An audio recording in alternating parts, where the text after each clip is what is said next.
Hello and welcome to Dialect. I'm Tony Gosling. Dialect's Bristol's first podcast, set up with a grant from the Scarman Trust in 2002. We're on Bristol Community FM 93.2 every Tuesday at noon. You'll find it online at bcfmradio.com.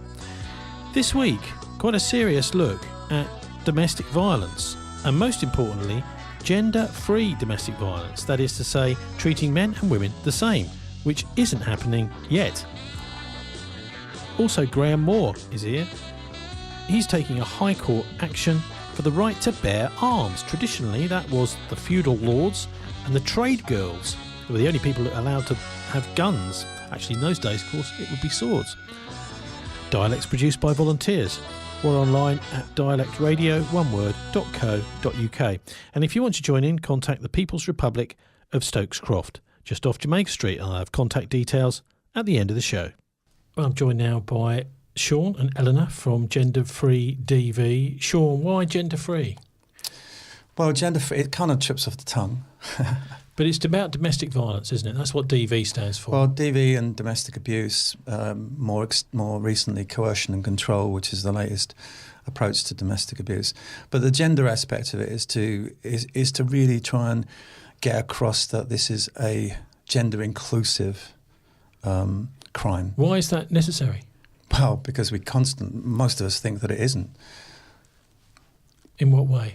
Well, because most of the promotion and historically, most of the work that's been done around domestic abuse is through a gender lens. So I'm trying to get you to say this, so I'm going to say it for you. Is it mostly men? No, not at all. I think I'm the only male on the steering committee, or maybe Sam. Yeah. No, I mean, is it mostly men doing this domestic violence? Is it mostly men doing the domestic violence? Oh no, it's quite a broad thread of perpetrators perpetrating domestic abuse. There's a real difficulty that for a long time the only research that's been done is around female victims of male perpetrators. So that's the body of evidence that is there. And part of what we're trying to do is to reiterate that idea that absence of evidence is not evidence of absence. There's so much more to it than that. There are lots of people who are abused by family members, that it's got nothing to do with their gender. There are men who are abused by male partners, men who are abused by female partners, women who are abused by female partners, all kinds of different things, and pretty much any dynamic you can imagine exists. And the problem is that we really don't know what the picture is beyond the one which is painted in the newspapers all the time, because nobody's getting funding to look at it. I mean, we don't consider child sexual abuse or child exploitation to be a gender issue. We don't. We can't. We can't afford to do that. You know, we have a cut-off point when people reach 16, when suddenly the notion becomes prevalent in the services that men have no respect for women and that they carry out abuse as a matter of course. It's not the case. So why is it that there is not research being done on the other sorts of violence other than this male on female violence? Where we're at the moment can be dated back to probably 1993. The United Nations coined the term gender-based violence, which was intended to allow us to look at the horrible things which are being done all across the world, directed at women. And that's not to detract from that work in any way. But even at that time in the 90s, the picture in this country was not necessarily of it predominantly happening to women. We were only just waking up to the idea of domestic abuse in this country then, and all the work that had been done really had been around women needing safe spaces. The idea of women as victims is rolled up in the need to empower women. And that's great. It needed to happen. But it's happened, it's sort of swung so far past on the pendulum that we're now ignoring everybody else. And that can't happen. The gender-based violence approach is still being used. That terminology is still being used now to say that, well, men who are victims because of patriarchy, because of that they're being penalised for not fulfilling stereotypical male gender roles or whatever, but the gender-based violence, the real difficulty with it is that it stops there being a sense of personal responsibility, and it devalues the experiences of victims, because it says it's because of this social pattern, not because of the behaviour of an individual. I mean, have you got any examples of violence in a family where there's been some doubt about who's been perpetrating it, and it's fallen on the man, even though maybe the woman's behind it? Mine, and the reason I can't give you my full name is because I currently have full custody of my 3 children, and I've had so for 5 years. But I was pulled in. I was the victim. The person that abused me went on to abuse my children for 2 years.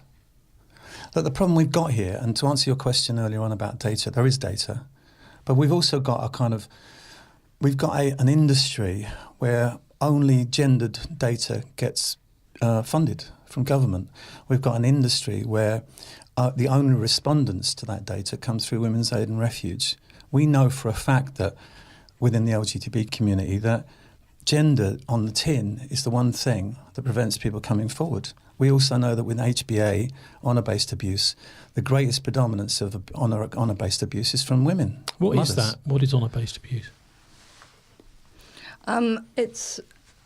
We're definitely not experts in this, but it is something which touches on what we do.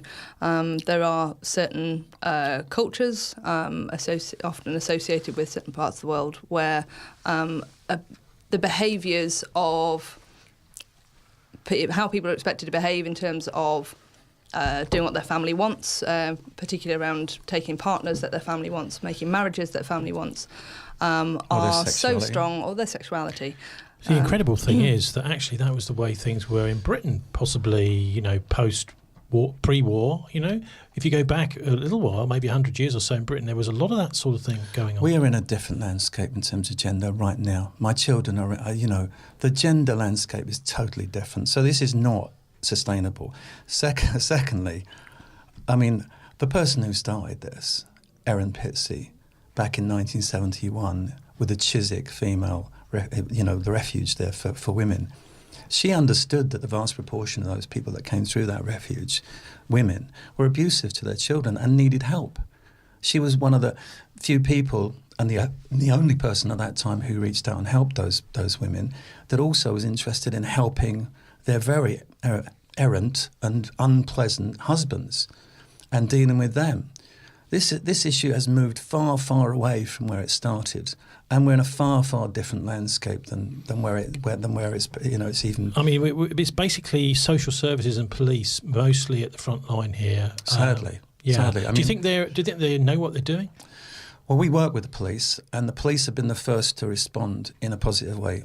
Every police force in this country will say that they want to create a gender-inclusive approach to domestic abuse, and even in Somerset, police are outstanding in that regard because we've been working with them. So the most recent promotional work that we've done and advertising work around domestic abuse has been gender-inclusive. We've reached out through advertising to people who are not normally reached out to. Essentially, the problem is that if people consider that they cannot come forward, the police will not listen to them. If a gay man coming home from a nightclub is assaulted by a woman, in a hen party, he's not going to come forward as someone who's experienced sexual assault. Is there anything you can say to persuade someone like that to come forward? Well, we try. We have people who approach us all the time, but their natural instinct is they're not going to be heard. Now, we are working desperately with Avon and Somerset Police, who really want to reach out to those communities. But if we continue to put gender on the tin, if we continue to think of this as only VAWG, that's the greatest barrier of all. There is a historic lack of trust in police, and that's something that Avon Somerset and other police forces have been doing a lot to try and tackle. They've been willing to say, we didn't used to be very good at this. We've really done some work. Try us again. And that's something that we've heard from survivors, that they really need to hear that. But it's not just about what the police are able to support all comers, because if the police turn up at somebody's door to answer a response and they need more help, They did a different kind of help to what the police can offer. It's not always obvious who's behind the violence, is it? It's not, but even I mean, if the police see a scrap going on in the street, it's quite difficult to find out who has started this or who's behind it. But even if it is clear and they want to be able to help that person get support with their whole situation, not just that incident that they've responded to, they need services, and that's mostly operated by not-for-profit third sector services. And also being cut, by the way, at the moment. Well, a lot of the funding for domestic abuse services is ring-fenced. The major difficulty with that is that it is part of the Home Office's funding, and their funding structure is based around violence against women and girls. It comes down from the UN in the same way. And even though in the Home Office's own literature, they seem to think that all victims will be supported under that, it does mean that when the funding gets down to the front, it's very, very easy to say, well, this money is for women and girls, because that's what it says on the tin. So there isn't money for other people, because the money is not being made available. Now, getting it wrong at that stage could be a real... I mean, it's a disaster in the first place, but it could be a real disaster if there's children involved. Well, that's exactly what's on my mind. This is a child... ultimately, this is a child protection issue. I mean, children, most people don't know, children are not legally given victim status as domestic abuse victims. They're not victims, legally. There's so much that people don't know. They're only witnesses legally. There's no way... currently, under the Coercion and Control Act, that a parent can be brought up for domestic abuse through coercion and control, which is physical, mental, financial, emotional and psychological abuse of a child. But coercion and control is at the heart of sexual abuse. That's how it starts. We've got a very, very poor record, clearly, in terms of child protection. If we continue to put children behind female victims, predominantly, of domestic abuse, we have already got a huge problem in terms of child protection. And this cuts right across the board. This is for trans females, this is for lesbians, all sorts of people who find themselves in high conflict separations or domestic abuse separation situations with children. And the next thing they know, they might not be legally in a criminal court, accused of domestic abuse. They're in a family court. And once you're in a family court and you're trying to get contact with your child, and the other person, the primary carer, the person who's got the uses or has the access to legal aid through domestic abuse and doesn't want that child to have any access to that other parent. And as I said, this cuts right across the gender spectrum and cuts the other way too, then that is not good. I mean, what you're saying here is that it's possible, under the way things are at the moment, for the kids to end up with the wrong parent. That is to say, the parent who is actually the coercive, abusive one. There'll be people listening to this right now who are going, it's not possible, it's actually happening. The reason we exist is because it's happening. And there'll be people who are listening now who are the parent who has lost contact with their children because of somebody who was the abusive and manipulative partner. And unfortunately, because of the way that our system at the moment preferences women, sees them as victims more so than men, it's quite likely that a female abuser will keep custody of the children. My daughter and I were walking across the street the other day, and we stopped and tried to help somebody who was out of it. He was homeless, and he was clasping hold of his money. And within 20 seconds, when he came to, and that's really what we were trying to do, to see that he was compos mentis, he was talking about his family. The homeless problem that we've got in this country is directly relatable often to high conflict separations and family breakdown. And there's not but a step, and I know because I was homeless, I lived in my car without my children, and to go through that is hell. And there's not very much of a step between that and the 6 people that we see a day killing themselves in suicide. So where's the research around that? Why aren't we considering, the background to those people who are also experiencing, they're also experiencing domestic abuse. They're collateral damage from domestic abuse. So what can you at Gender Free DV, what can you actually do for people who are in that situation? We don't provide a support service. That's not what we're here to do. We're not trained professionals to do that. We naturally have attracted a lot of people who are experiencing situations, and what we try and do is direct them to people that we know are able to support them.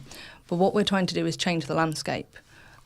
We are a collective of survivors and people who have experienced it either directly or through their families or through people that they've supported as close friends. And we're trying to use that experience to drive change.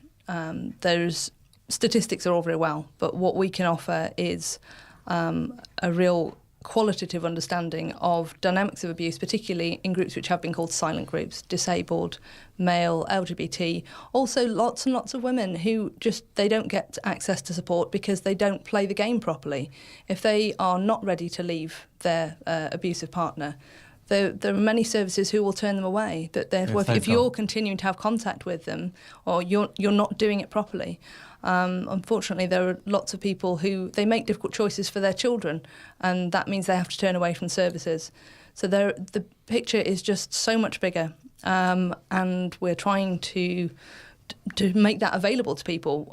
All of us are people who have come through whatever experiences as successful adults with our own skills, our own careers, and we're using those skills to develop training, to make consultation available to organisations who are ready to be inclusive and who want to be able to support everybody.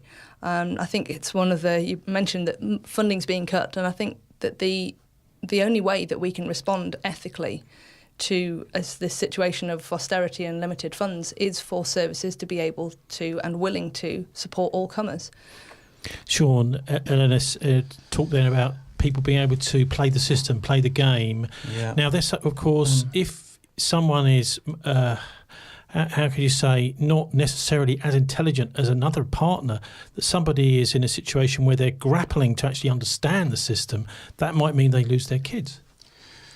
There's so many terrible situations on all sides. I mean, look, the police have been ideologically bound for too long. And we've had 3 decades of police going into situations and removing males. And we've had police officers, the current chief commander, who said to us, I've looked in the window of a police cell and thought, is that the right person? But look, what most people don't appreciate is that, for the right reasons and driving this forward at the time, we had a first past the post approach to domestic abuse. That means that the person who called domestic abuse first, and that generally was a female, would be the person that the police would come in and support. Now, what we've managed to do with the Avon and Somerset police is return them to an investigative style of policing. That means they will go in and they will hear both sides of the story. Now, that might seem incomprehensible to most people, but that has been going on for so long. They would literally remove the male from the environment. Now, I've been in an environment where I've met many of those men, many real perpetrators too. With our current thinking around domestic abuse, we're not even reaching male perpetrators. We're not helping them. We're not doing anything to change their behaviour either.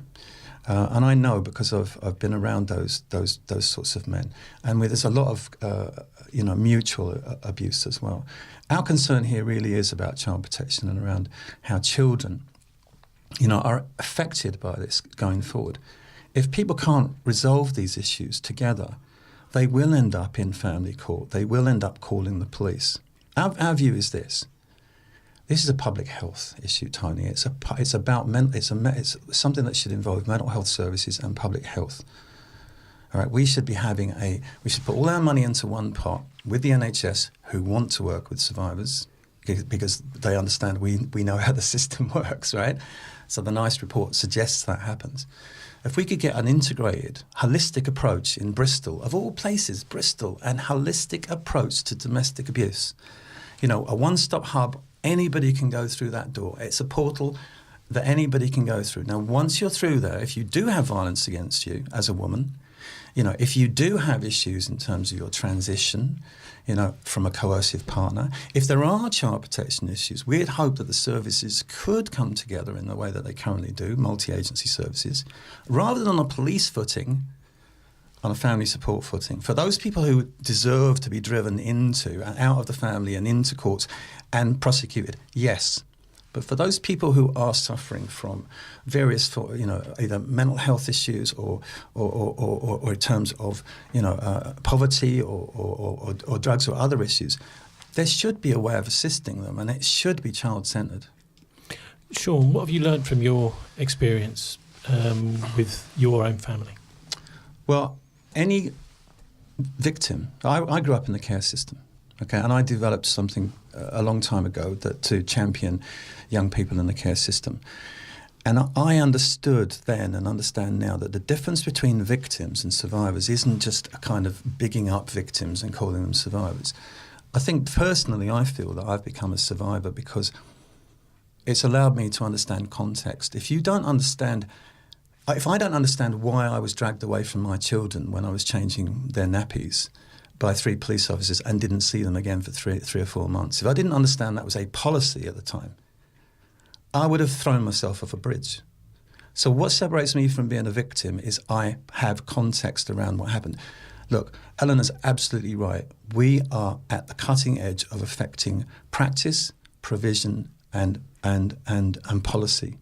And if we can do that, and if we can create, guidelines and effective policies that are inclusive and integrated and not segregated, then I think you give all the services a chance. Personally, as a survivor, I've learned the political economy of the domestic abuse sector and industry. The ideas that most people have around austerity and cuts is not accurate. Elinor, what about your situation?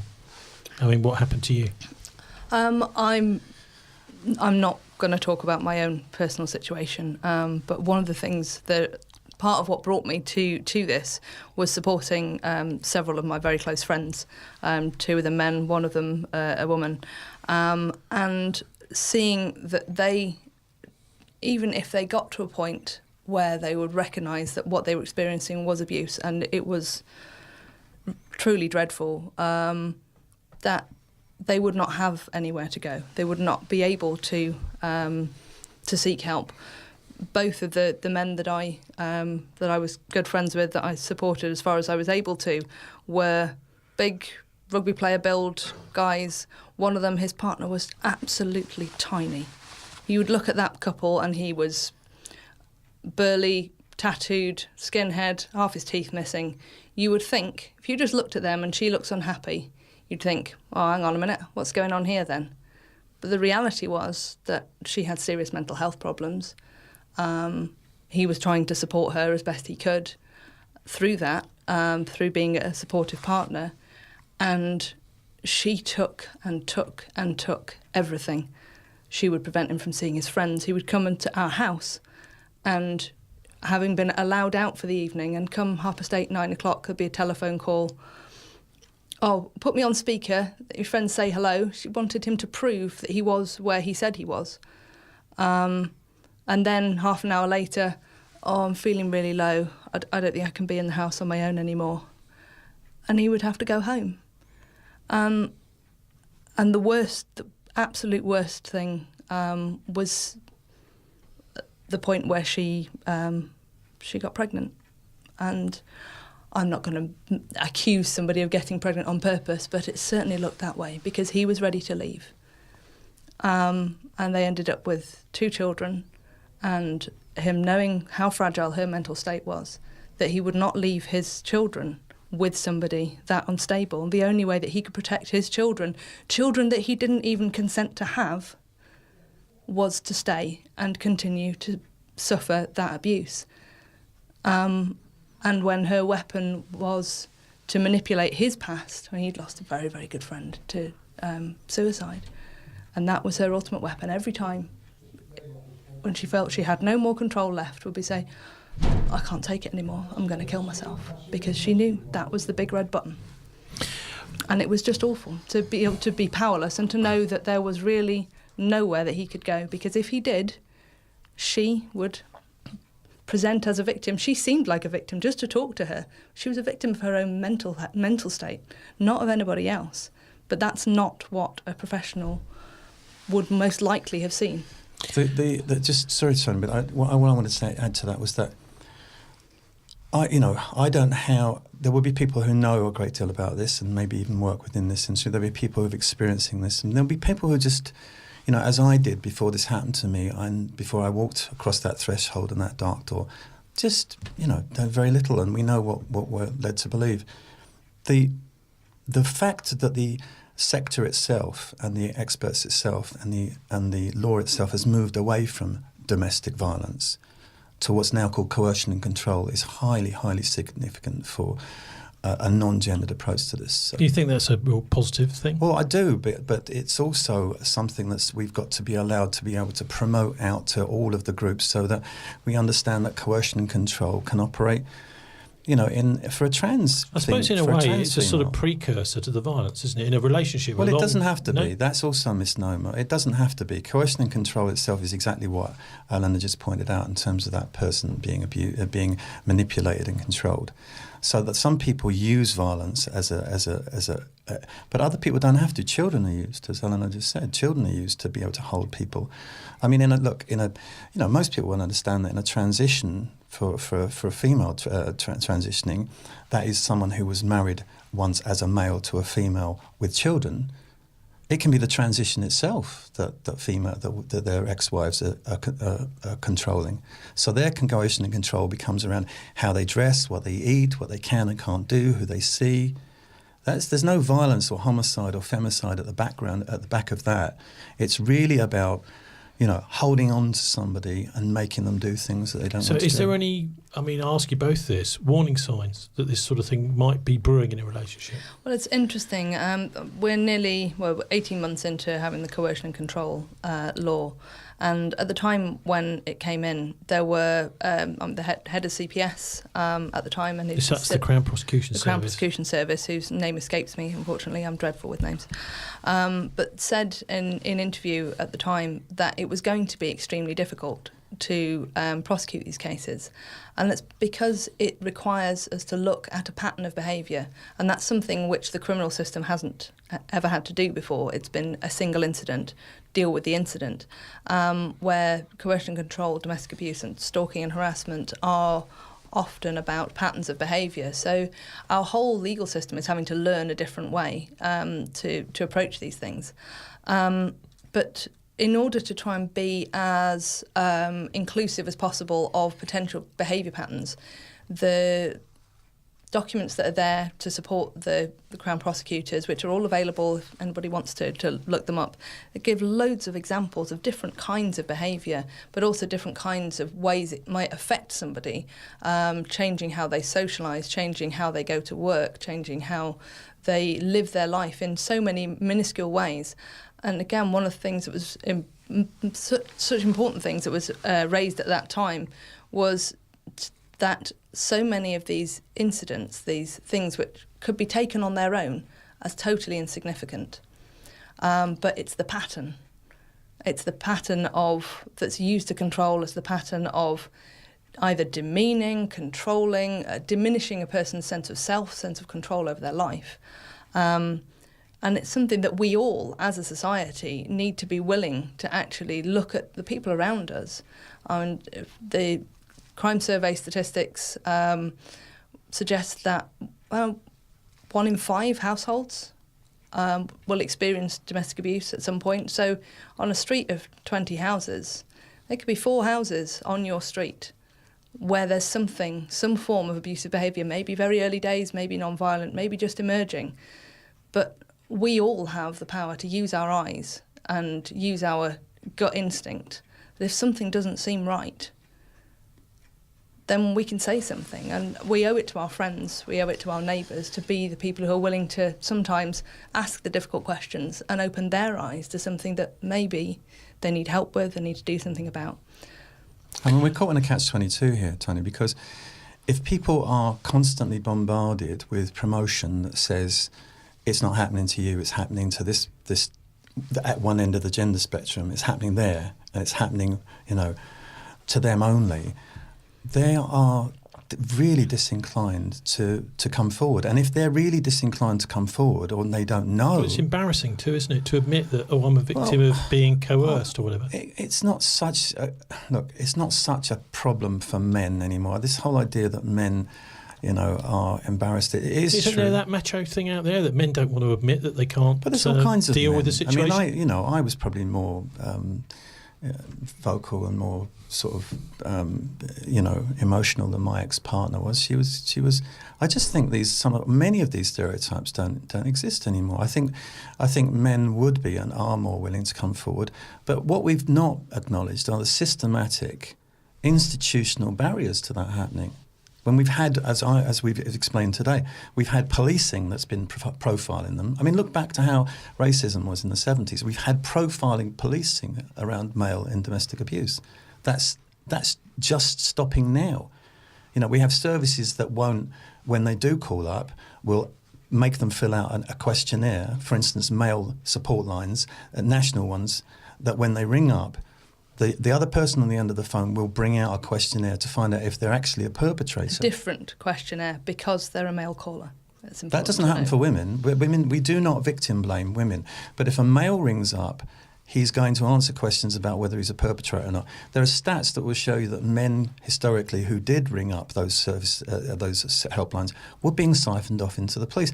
Look, we had a CPS that was meeting at strategic level to try and up the numbers. This was happening in rape too. We had to send out the right message to the public that perpetrators were being prosecuted. I can tell you for a fact that when men went into magistrates' courts, they would have 6, 7 different complaints against them for domestic abuse. The CPS lawyer will walk up to their lawyer and say, well, look, if they decide to drop, the 5, we decide to drop the 5 or 6, and they just admit to the 1, well, he's out of here, he'll see his kids, everything's fine. And this happens for women as well, not for just against men. It's a sort of plea bargaining style. Yeah. And so that person, and we know many of them, will say, well, I haven't seen my kids for 3 months, because people don't understand. Once you're removed from your home, right, you're straight in front of the judge, you do not see your kids, right? You are not going to see them in a contact centre if you're lucky. That person's going to go, yeah, okay. So we have very vulnerable people who will go, yes, I want to see my kids.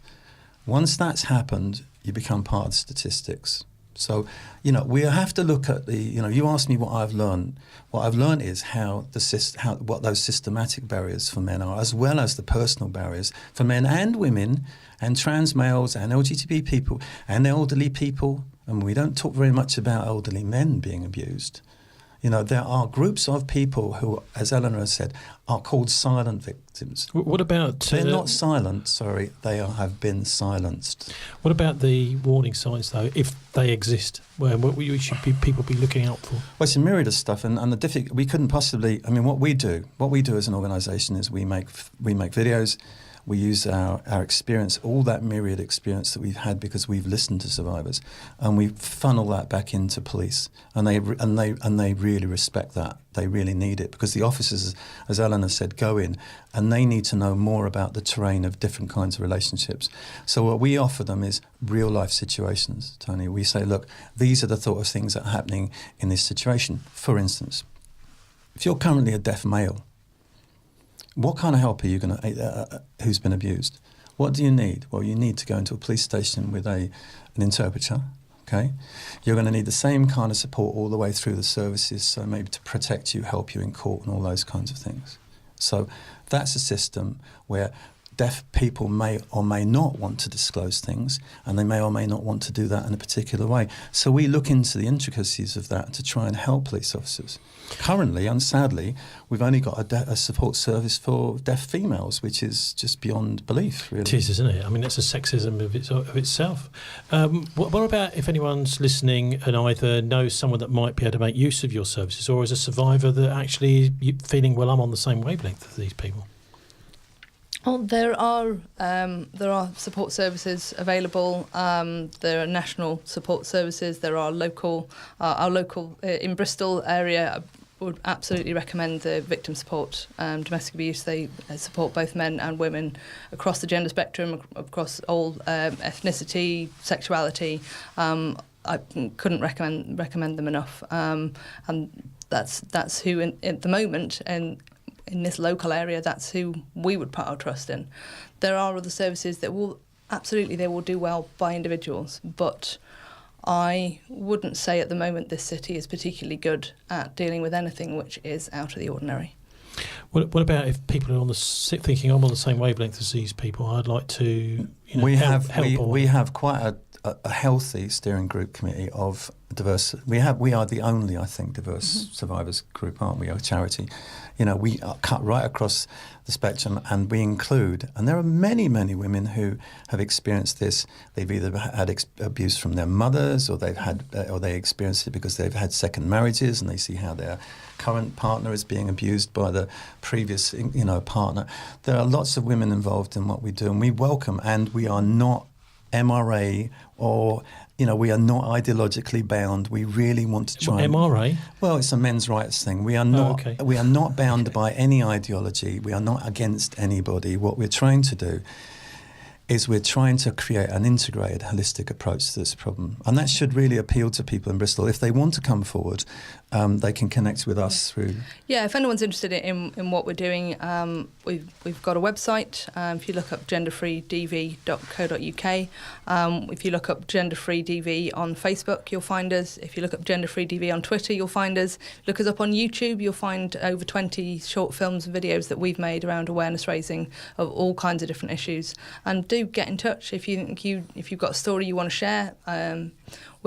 Our survivor sort of library, for want of a better term, is our greatest strength. And if you're in a position where it's not the curse of your life anymore, you're able to share it, you want to help us use and also help yourself potentially. I mean, all the people that we work with, they've found that it is an incredibly empowering part of their survivor self to be able to put their experiences to good use to hopefully prevent others suffering what they did.